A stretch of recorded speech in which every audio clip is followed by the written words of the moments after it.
Mara Jacobs sat on the edge of her small couch, holding a warm mug with both hands like it could stop her from shaking. Outside, winter rain tapped on the window in soft, steady knocks. Inside, an old TV played the morning news with the volume low, just enough to hear the anchor's bright voice trying to sound cheerful. Mara wasn't listening. Not really. Mind kept drifting back to the same fear she lived with every day. Debt. Threats. That one paper she signed when she was 22, with her hands trembling so hard she could barely write her name. And the night she tried to forget. A knock came at the door, 3 quick taps. Mara froze. Not again. She set the mug down slowly, like any loud sound might bring something bad out of the walls. She held her breath, then walked to the door and peered through the tiny peephole. Only her neighbor, Mrs. Dale, stood there with a plastic bag and a kind smile. Mara let out the breath she didn't know she was holding and opened the door. "Morning, dear," Mrs. Dale said. "I brought you bread. I baked too much." "Thank you," Mara whispered, forcing a smile. "That's really kind." Mrs. Dale's eyes softened. "You look pale. You sleeping okay?" Mara nodded, even though it was a lie. Sleep was hard when your past felt like a shadow that could grab you by the ankle at any time. When Mrs. Dale left, Mara shut the door and locked it twice, then leaned her forehead against the wood. "Mom?" A small voice called from the hallway. Her son, Eli, padded into the room in socks with cartoon stars. He was 5, almost 6. Messy hair, big, dark eyes that always looked like they were trying to understand grown-up secrets. "Are we going to the park today?" Eli asked. Mara turned and her face softened at once. No matter how scared she was, Eli's voice always pulled her back. "Not today, sweetie," she said. "It's wet outside." Eli frowned, then studied her face like a tiny detective. "You look like you're gonna cry." "I'm not," Mara lied again, too quickly. Eli stepped closer and touched her hand with small warm fingers. "If you're sad, I can share my cereal with you." That almost broke her. Mara swallowed hard and kissed his forehead. "You're my best boy." Eli smiled, proud of that job. Mara guided him back to the couch, turned the TV volume up just a little, and tried to focus on normal life. Just one quiet day. Just one. But fate didn't care what Mara wanted. The news anchor's voice grew louder and excited. "And now, a special holiday segment," the anchor said. "Billionaire business leader Adrian Crowe is set to attend this year's Children's Winter Hope Gala with his daughter, Lila." Mara's hand tightened around the edge of the couch. Billionaire. Gala. Daughter. Mara told herself it meant nothing. There were many rich men, many little girls. Then the screen changed. A photo filled the TV, bright lights, smiling faces, a tall man in a dark coat, and beside him, a little girl holding his hand. Mara's mug slipped from her fingers. It hit the floor and shattered with a sharp crack. Eli jumped. "Mom, your cup." Mara couldn't move, couldn't breathe, because the little girl on the screen had dark curls shaped just like Eli's. Same eyes, same nose, same tiny dimple near the left cheek. Mara's throat closed like someone had tied a rope around it. Her knees buckled, and she sank to the floor among the broken pieces. "No," she whispered. Eli ran to her, panic all over his face. "Mommy, you're bleeding?" Mara looked down. A small cut on her finger. She didn't feel it. She didn't feel anything but the storm rising inside her chest. The anchor kept talking, not knowing they were crushing someone's world. "Crowe has always been private," the anchor said. "Many people still wonder where little Lila came from, since Adrian has never been married." Mara's eyes stayed locked on the girl's face. 5 years. 5 years since the birth. 5 years since a masked nurse took one baby away while Mara begged and screamed and promised anything. 5 years since she ran with the child they let her keep. She had called him Eli, her light, her reason. And the baby they stole, she had named her in her heart. She had never said the name out loud, because saying it felt like breaking open a wound. But now the girl was alive, and she was being raised by a billionaire. A billionaire who, according to the news, didn't know the truth. Mara's stomach twisted. What truth? What did he know? What did he not know? Eli grabbed her sleeve. "Mommy, please. Talk to me." Mara blinked fast, forcing herself back into the room. "I'm okay," she said, voice shaky. "You don't look okay." Mara pulled Eli into her arms and held him so tight he squeaked. "Sorry," she whispered, loosening her grip. "Sorry, baby." Eli hugged her back anyway. "It's okay. I can be strong." That made Mara's eyes burn again. Because he was strong. And he didn't even know why. Mara stood up slowly, careful not to step on broken glass. She guided Eli to the kitchen table. "Sit here," she said softly. "Don't move, okay?" Eli nodded quickly, eyes wide. Mara grabbed a broom and cleaned the mess with hands that shook the whole time. But her mind wasn't on glass. Her mind was on that face. That little face she would recognize anywhere. When the floor was clean, Mara washed her cut finger and wrapped it in a bandage. Eli watched the whole time, silent. Then he asked, very softly, "Mom, did the TV lady make you sad?" Mara looked at him. A part of her wanted to say no, to lie again, to protect him the way she always had.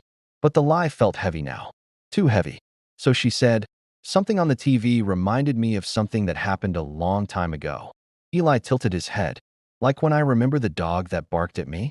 Mara gave a tiny laugh, but it sounded more like a sigh. "Yeah," she said. "Like that." Eli scooted closer. "Can I fix it?" Mara's heart squeezed. "Oh, honey, it's not something you can fix." He sat still for a moment, then asked the question that felt like a knife. "Are we in trouble again?" Again. That word. Because even at 5 years old, Eli knew their life had rules. No talking too much. No telling strangers where they came from. No old photos. No real family stories. Mara's eyes dropped to the table. "We're not in trouble right now," she said carefully. "But we might have to take a trip." Eli's face lit up a little.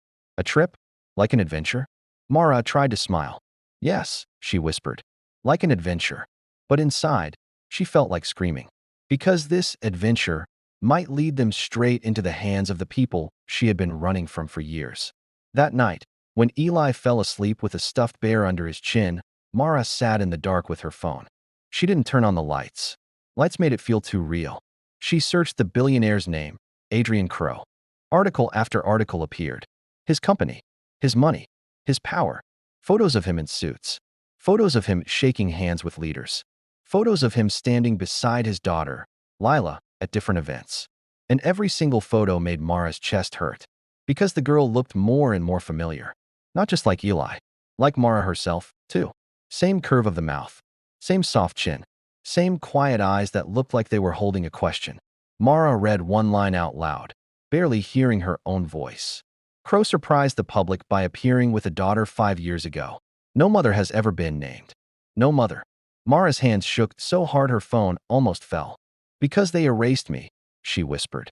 She leaned back, closing her eyes. Memories came like sharp flashes. A cold room. A contract. A woman with a hard voice. A blindfold. A bed that smelled like expensive cologne. A man's confused voice in the dark, asking who was there, demanding answers. Mara had been too scared to speak. She had been too young to fight. Then 9 months. Pain. Blood. 2 babies crying. Her arms full for one short minute. Then boots on the floor. Men in dark suits. A nurse holding her baby girl. Mara's scream ripping out of her throat. "Please, please, don't take her." And the cold woman leaning close, whispering like poison. "We only need the girl." Mara opened her eyes and stared at the wall. She could still feel that moment in her bones. Now that girl was on TV. Now that girl had a new name. Now that girl called a billionaire daddy. Mara pressed her fist to her mouth to stop herself from making a sound that might wake Eli. "What do I do?" she whispered. If she stayed quiet, she might keep Eli safe. If she went back, she might lose everything. But if she did nothing, she would never forgive herself. Mara stood up and walked to Eli's doorway. Moonlight from the window fell across his face. Soft, peaceful, innocent. Mara's voice shook as she spoke to the sleeping air. "I'm going to find her," she whispered. "I'm going to see you both together." Then she made a promise that scared her more than any threat. "I'm going back." The next morning, Mara booked 2 plane tickets with money she had saved for emergencies. Money she was saving to run again if she ever needed to. Her hands hovered over the screen before she pressed pay. Once she did this, there was no going back. Eli bounced around the room, excited by the idea of travel. "Do we get to see snow?" he asked. "Real snow." Mara swallowed. "Maybe." Eli grabbed his little backpack and started packing toys without being asked. Mara watched him, feeling sick with fear. Because the city they were going to, that was where everything started. That was where the rich people lived. That was where the powerful family, the cold woman, the secrets, all of it. And if the billionaire truly didn't know the truth, then someone else did. Someone else had lied. Someone else still had power. As Mara zipped their suitcase, her phone buzzed. A message from an unknown number. Only 4 words. Stop digging or you'll regret it. Mara's blood went cold. She stared at the screen, heart pounding so hard it hurt. Because she hadn't told anyone. She hadn't called anyone. She hadn't spoken to anyone. So how did they know? And more terrifying, who was watching her right now? Mara slowly turned her head toward the window. Curtains moved, just a little, like a finger had brushed them from outside. And in that tiny gap, she saw something that made her whole body freeze. A face. Watching. Still. Silent. Then it vanished. Mara grabbed Eli and pulled him close, whispering with shaking lips, "Don't go near the windows."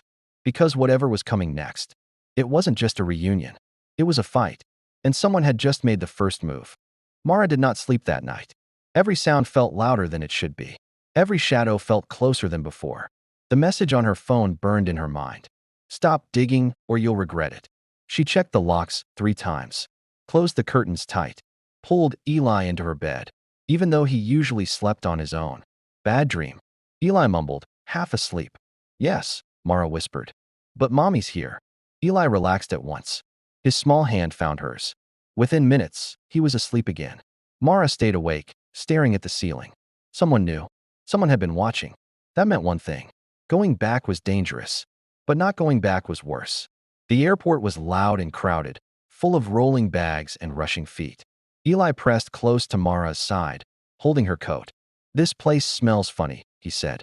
Mara forced a smile. "That's just airplanes."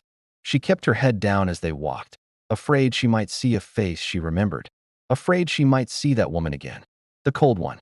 The one with sharp eyes and no heart. When they boarded the plane, Eli took the window seat and pressed his face to the glass. "Mommy," he whispered, excited. "We're really flying." Mara nodded, but her stomach was tight. As the plane lifted into the sky, she closed her eyes. She wasn't running this time. She was walking straight back into the fire. The city greeted them with cold wind and tall buildings. Eli stared around, wide-eyed. "So many lights," he said. "It's like the whole place doesn't sleep." Mara held his hand tighter. "Stay close." They took a small taxi to a tiny rented room far from the rich areas. Not near hotels. Not near cameras. The room smelled old, but it was clean. Eli jumped onto the bed and laughed. "It's bouncy." Mara smiled for real this time. At least for him, this still felt like an adventure. That night, after Eli fell asleep, Mara opened her laptop. She searched one thing only: Adrian Crow charity events. A list appeared. Her heart skipped. Winter Hope Gala. Volunteer sign-ups still open. Mara stared at the screen. Public place. Crowds. Children. If the little girl, Lila, went anywhere, it would be there. Mara's fingers hovered, shaking. Then she signed up. 3 days later, Mara stood in the kitchen of the rented room, staring at herself in the mirror. Plain coat. Hair tied back. No makeup. Invisible. That was the goal. Eli sat at the table, swinging his legs. "Why can't I come?" "Because this is grown-up stuff," Mara said gently. He frowned. "You always say that." She knelt in front of him. "I need you to be very brave today, okay?" Eli nodded. "I am brave." She hugged him tight. As she stepped out, fear walked beside her like a shadow. The gala hall was bright and huge. Lights sparkled. Music floated softly. People laughed like nothing bad had ever happened to them. Mara felt small. A woman handed her an apron. "Children's corner," she said. "Keep them busy." Mara nodded. Then she saw her. The little girl stood near a Christmas tree, holding a silver ornament. Dark curls. Small hands. That same quiet look.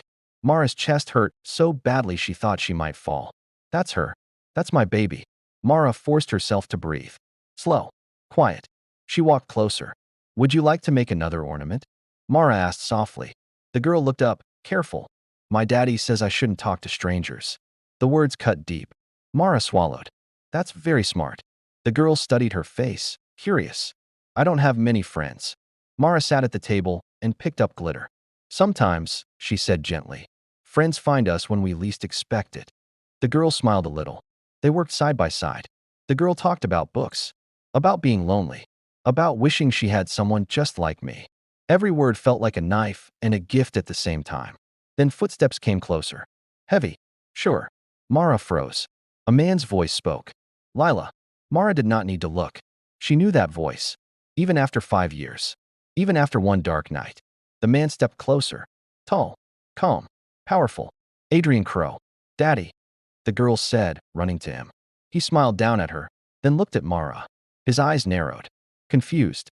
Searching. Have we met? He asked. Mara's heart pounded so loud she was sure he could hear it. I don't think so, she said. The girl tugged his hand. She's nice. Adrian studied Mara again. Something flickered in his eyes. Then he nodded slowly. We'll talk later, he said.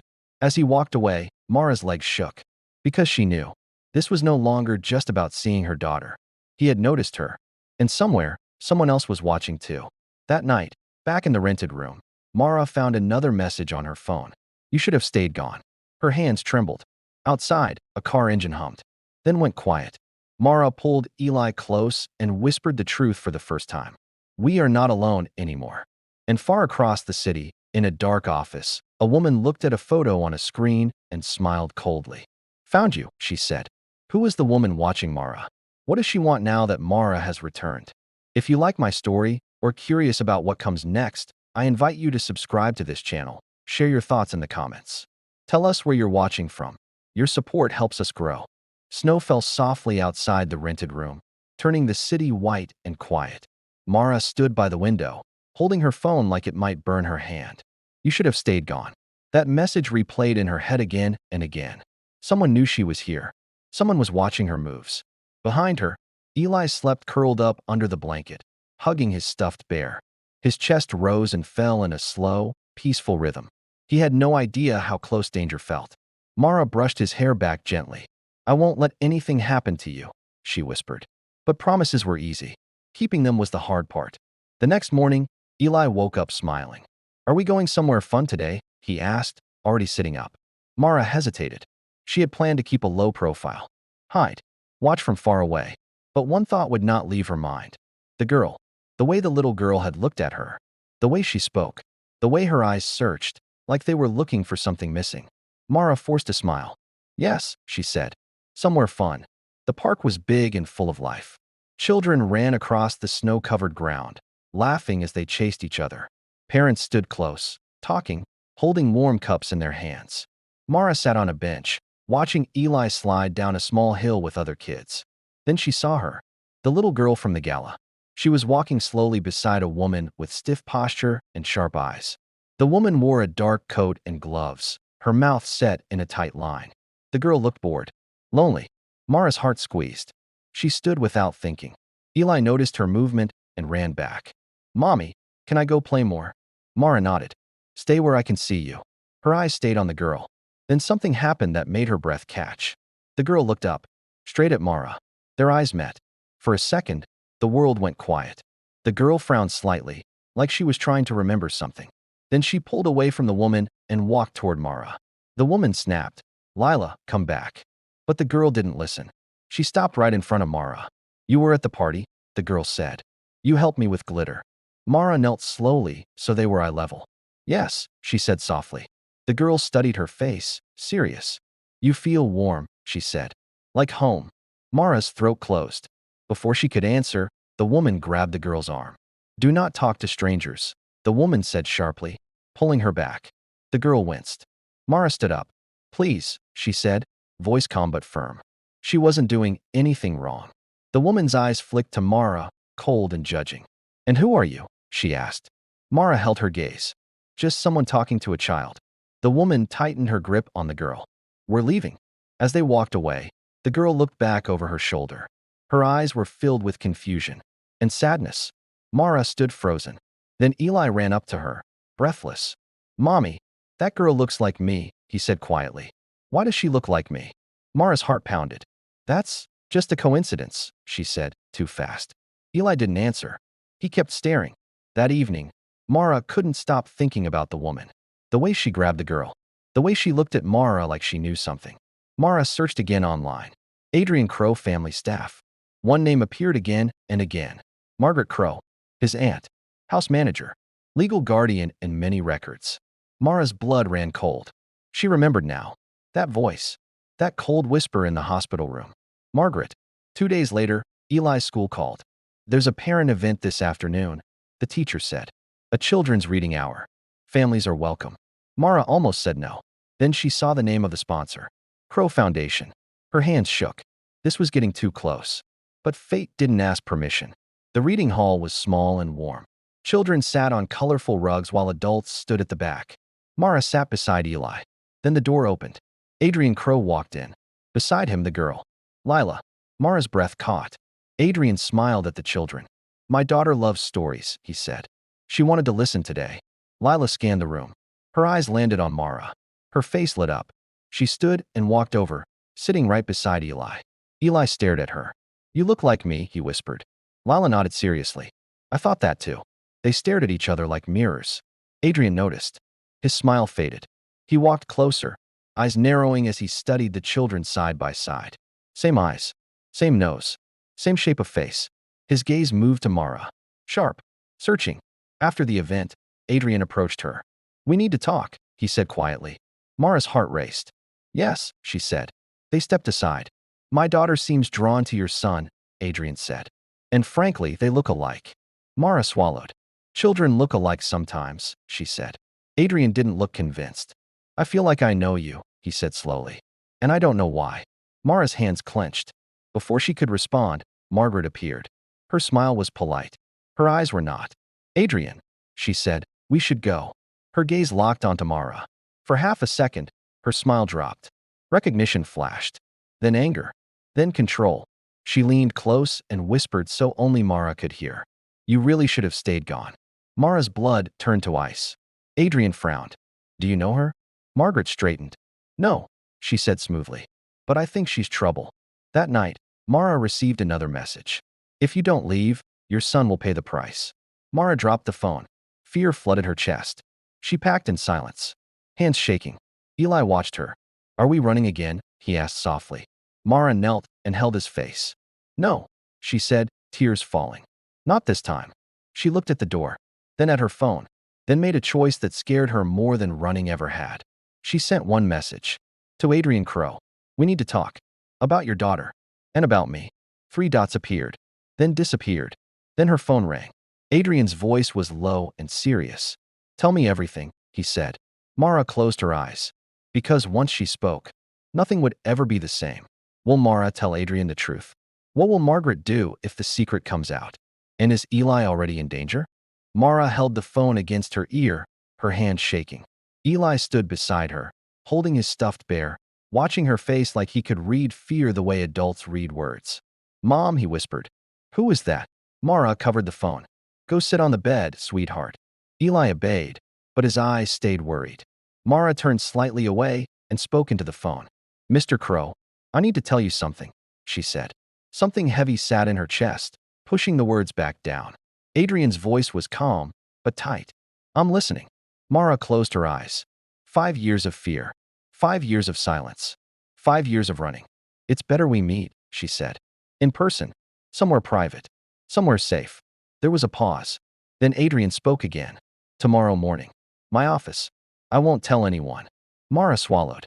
Your aunt must not know. Another pause. Longer this time. My aunt doesn't control my life, Adrian said. But I agree. This stays between us. The call ended. Mara lowered the phone slowly. Eli climbed off the bed and hugged her waist. Are we okay? She wrapped her arms around him, pressing her cheek to his hair. I hope so, she whispered. But deep down, she felt something dark moving closer. That night, Mara dreamed again. The hospital lights. The cold bed. The sound of her baby crying. This time, when she reached out, someone grabbed her wrist and pulled her back. A woman's voice whispered in her ear. You don't get to keep what doesn't belong to you. Mara woke with a sharp breath. Her phone buzzed. Unknown number. Office cameras don't protect children. Mara sat straight up. Her heart pounded so hard she felt sick. She looked at Eli. Still asleep. Still safe. For now. Adrian Crow's office was tall and quiet. All glass and clean lines. Mara felt small walking in. Adrian stood when he saw her. Up close, he looked tired. Older than he did on TV. His eyes held questions he could no longer ignore. Sit, he said gently. Mara sat. Her hands were cold. She started at the beginning. Not all the details. Just enough. I was young, she said. My family was in danger. I signed something I didn't understand. Adrian's face tightened. I was told the child's mother didn't want her, he said. Mara nodded slowly. That was a lie. She looked up at him, eyes shining with tears. I gave birth to 2 babies, she said. Not 1. Adrian froze. 2. Mara nodded again. A boy and a girl. Silence filled the room. Adrian stood slowly. No, he said. That's not possible. They're 5, Mara continued. Same age. Same day. Same blood. Adrian's voice dropped. My daughter is an only child. Mara took a breath that hurt. My son is named Eli. Adrian's face drained of color. The boy, he said slowly. At the reading event. Mara nodded. They're twins. Adrian stepped back like the floor had moved under him. That would mean his voice broke. That would mean my aunt. Yes, Mara said. She took only the girl. Adrian's hands clenched. She told me the surrogate wanted nothing to do with the child, he said. She told me the agreement was clean. Mara's voice shook. It wasn't. Adrian turned away, breathing hard. I need proof, he said quietly. Mara reached into her bag. Hospital papers. Old photos. A worn bracelet from the hospital with 2 tiny names written in faded ink. Adrian stared at them. His shoulders sank. My daughter, he whispered, has a brother. Mara stood. And my son has a sister. They looked at each other. 2 parents standing in the ruins of a lie. Before either could speak again, the door opened. Margaret Crow walked in. Her heels clicked sharply against the floor. I thought you'd be here, she said, eyes locked on Mara. Adrian turned. You knew? Margaret smiled thinly. I did what was needed. You lied to me, Adrian said. I protected this family, she replied. Mara stepped forward. You stole my child. Margaret's smile vanished. She was never yours, she said coldly. You were paid. Adrian slammed his hand on the desk. Get out. Margaret laughed. You think this ends well for you? For her. Her eyes slid to Mara. To the boy. Mara's heart stopped. Margaret leaned in close and whispered, You can't protect both children. Then she walked out. Adrian turned pale. She's threatening you. Mara grabbed her bag. I have to get back to my son. Her phone rang. School number. Mara answered with shaking hands. A voice spoke fast. Your son is not here.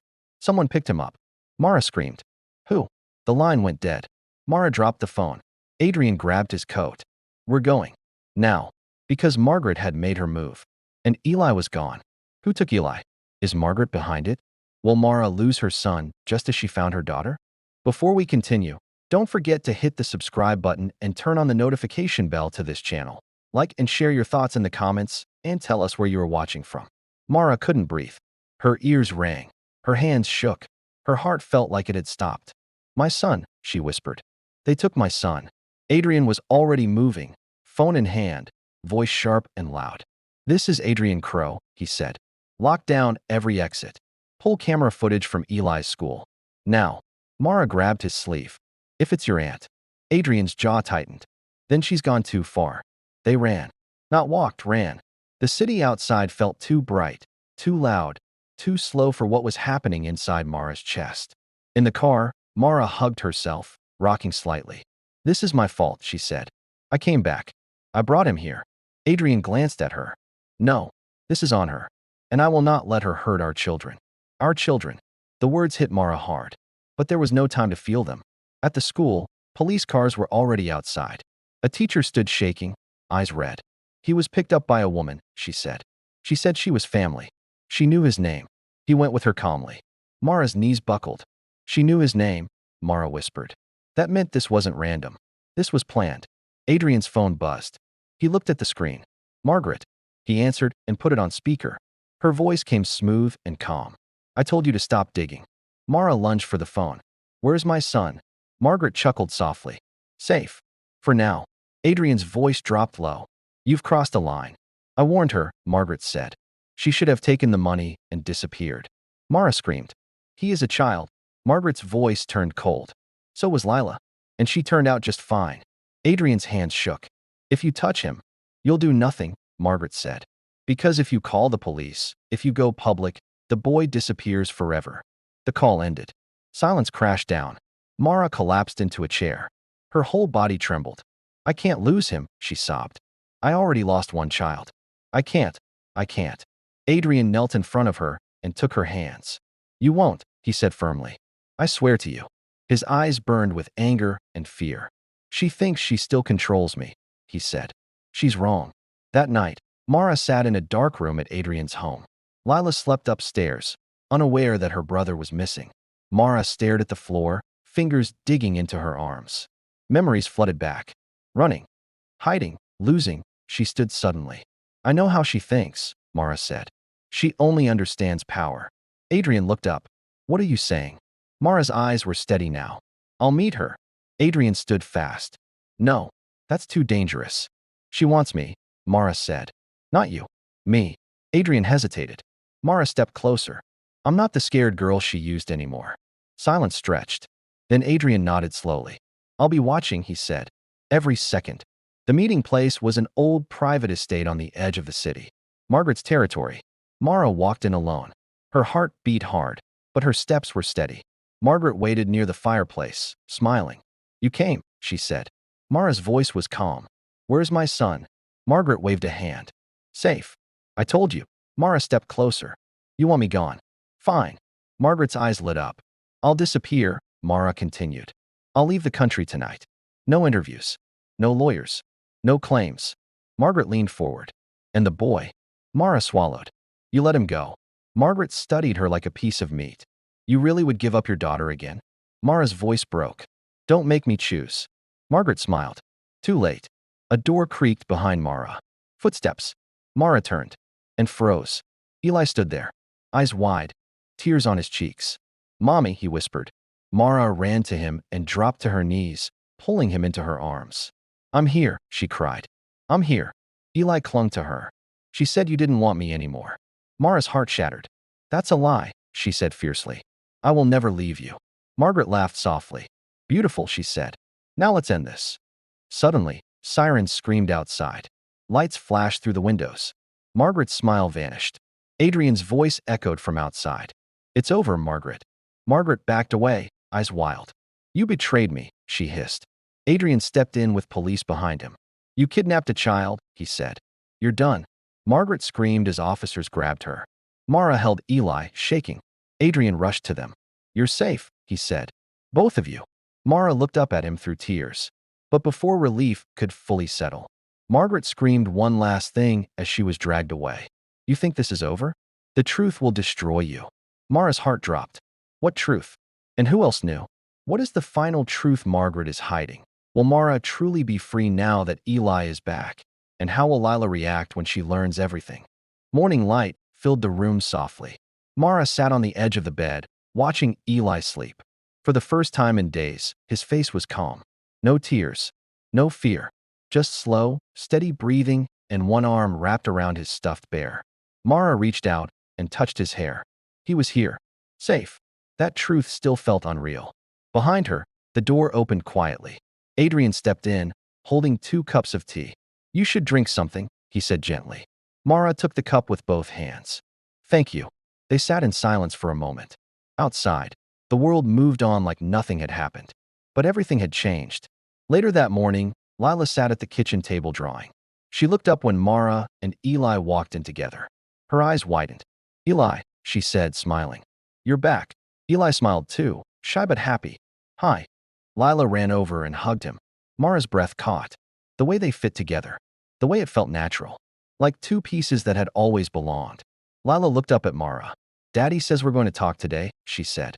About us. Mara knelt down. Yes, she said softly. We are. They sat in the living room together. Adrian, Mara, Eli, Lila. For people. One truth. Adrian spoke first. There are things we should have known sooner, he said calmly. Things that were hidden from all of us. Lila frowned.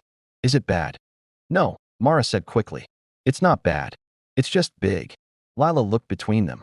Eli squeezed Mara's hand. Mara took a deep breath. Lila, she said gently. Do you remember when you told me you felt like someone was missing? Lila nodded slowly. I felt it all the time, she said. Mara's eyes filled with tears. That's because you weren't wrong. Silence. Then Adrian said quietly. You and Eli were born on the same day. Lila's eyes widened. Like birthdays. Yes, Adrian said. But also something more. Mara's voice shook, but she didn't stop. You're twins. The room went very still. Lila looked at Eli. Eli looked back. They stared at each other for a long moment. Then Eli whispered, I knew it. Lila nodded slowly. Me too. Mara laughed and cried at the same time. Lila turned to Mara. "You're my mommy," she said, not asking, just knowing. Mara opened her arms. Lila walked straight into them. "I didn't leave you," Mara whispered into her hair. "I was looking for you every single day." Lila held her tight. "I knew you would come," she said. Adrian watched them, emotion heavy in his eyes. Then Eli tugged his sleeve. "Does that mean you're my daddy too?" Adrian knelt down. "Yes," he said softly. "If you want me to be." Eli didn't answer. He stepped forward and hugged him instead. That was enough. The days that followed were quiet. No cameras, no news, no rushing, just healing. Therapists came. Lawyers worked quietly. Margaret was charged and locked away. Her power was gone. Her lies were finished. One afternoon, Mara stood in the garden watching Eli and Lila play. They were building something with sticks and string. A house. Adrian walked up beside her. "You okay?" he asked. Mara nodded. "I am now." He hesitated. "There's something else," Margaret hid. Mara stiffened. "What?" "She changed documents," Adrian said. "Tried to erase you legally. But we fixed it." He handed her papers. Full custody rights. Her name restored. No more running. Mara covered her mouth. "I'm free," she whispered. Adrian nodded. "You always should have been." That night, the four of them sat together on the couch. Lila leaned against Mara. Eli leaned against Adrian. A family. Not perfect. Not easy. But real. "Mom," Eli asked sleepily. "Yes, baby.